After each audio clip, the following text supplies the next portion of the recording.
Pep Emu Fans with us for this one. Welcome to the beloved 150 Type 0 review, where we'll be looking at both the prototypes and the hybrids. It's a special type of review. So basically, Pep's with us because...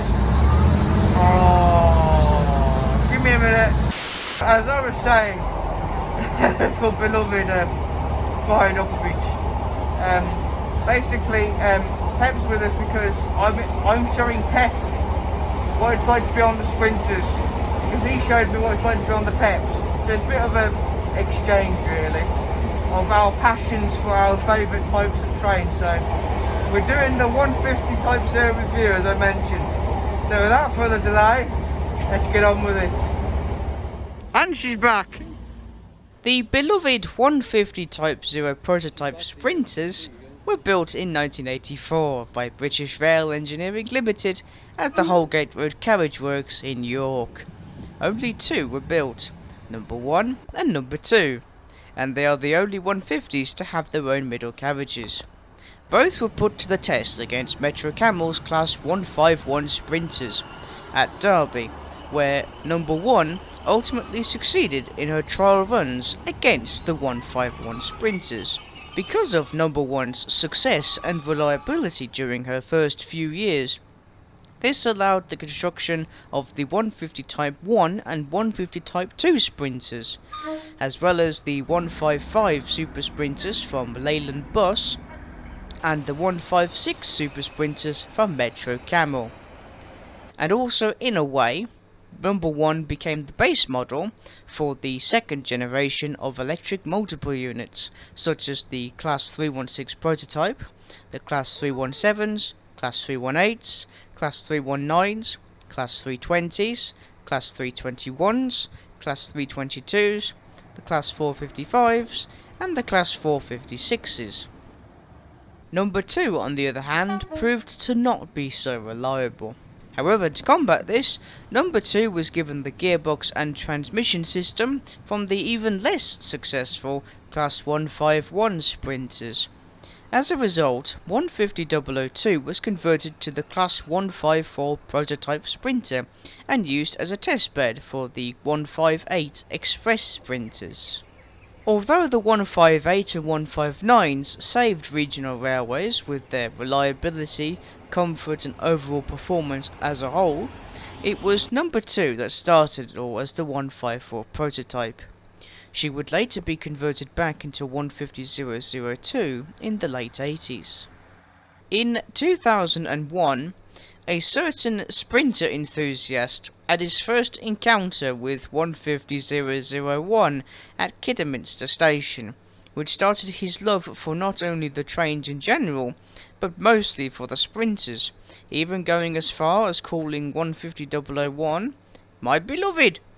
Both prototypes were mostly working in the West Midlands until 2011, when London Midland held the 150 farewell tour of November 13th, which myself, Simon Trains, and Rockstar Pool 69 attended. Afterwards, both number 1 and number 2 were transferred to First Great Western and entered service in 2012. From 2012 to 2020, the Type 0 prototype served First Great Western and then Great Western Railway in the southwest of England, as well as Wales and Cornwall, and the Reading Shuttle to Basingstoke.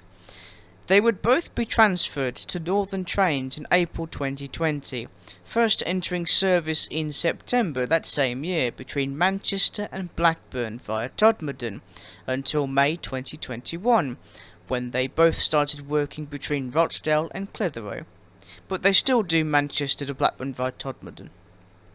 Interestingly, for a short time in 2020, they both worked between Rochdale and Wigan North Western via Manchester, Victoria and Bolton.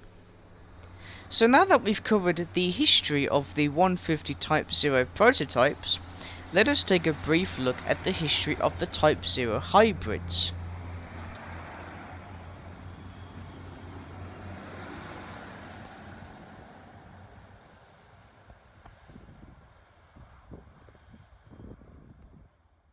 The Type 0 hybrids is a mix of the 150 Type 1 and 150 Type 2 sprinters, with one half of a Type 2 being in the middle of a Type 1, making a 3-car train. They've been around now since the late 80s, working around Wales, Greater Manchester, but most of these hybrids were found in the West Midlands until 2011, when these Type 0 hybrids were put back into their original 2-car formations and transferred to Northern Rail, as it was known back then. First Great Western, for a short time, had made a few Type 0 hybrids of their own, and these were known as the Type 9s for some reason. Today, there are 4 150 Type 0 hybrids, from number 3 to number 6. They run alongside the Type 0 prototypes between Rochdale and Clitheroe, as well as between Manchester and Blackburn via Todmorden. So now that we've covered the prototype and hybrids histories, let us review these beloved sprinters by looking at their exterior and interior. The exterior on both the prototypes and hybrids are of the Northern Trains livery, and to be honest, it does suit them very well. It almost reminds me of the glory days of Central Trains in some ways.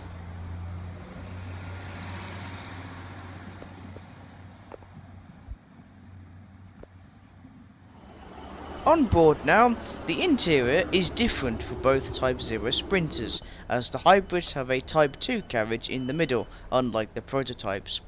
As they were built by British Rail, it has a simple interior with not much facilities.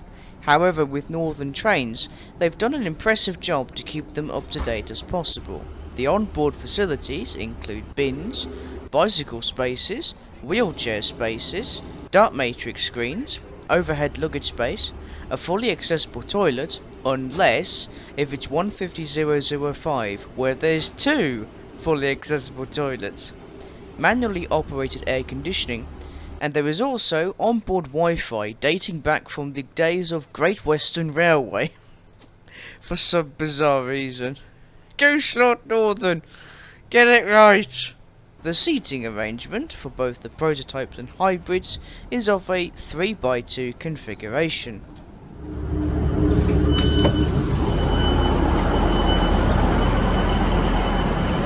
Overall, there is no arguing or no chance of any of you changing my views and opinions on the 150 sprinters, as they are my beloved favourite trains in the whole wide world, and I have a deep, never-ending passion for them too.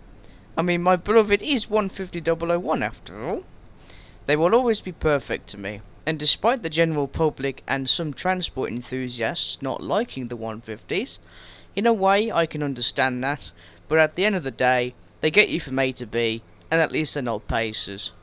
Without these two 150 prototypes, there would not have been much in the way of a second generation of diesel and electric multiple units until much later with the 165, 166, 365, 465 and 323s. And until the 90s, passengers would be stuck between the rolling stock from the 1950s versus the train that will never die, the Leyland Pacers. So we do indeed owe 150.001 and 002 more credit than we currently give them, and when the time comes, hopefully both Beloved and number 2 will be preserved on heritage railways and not on display in a museum, or even worse, taken to Newport Scrapyard. Over my broken trolley!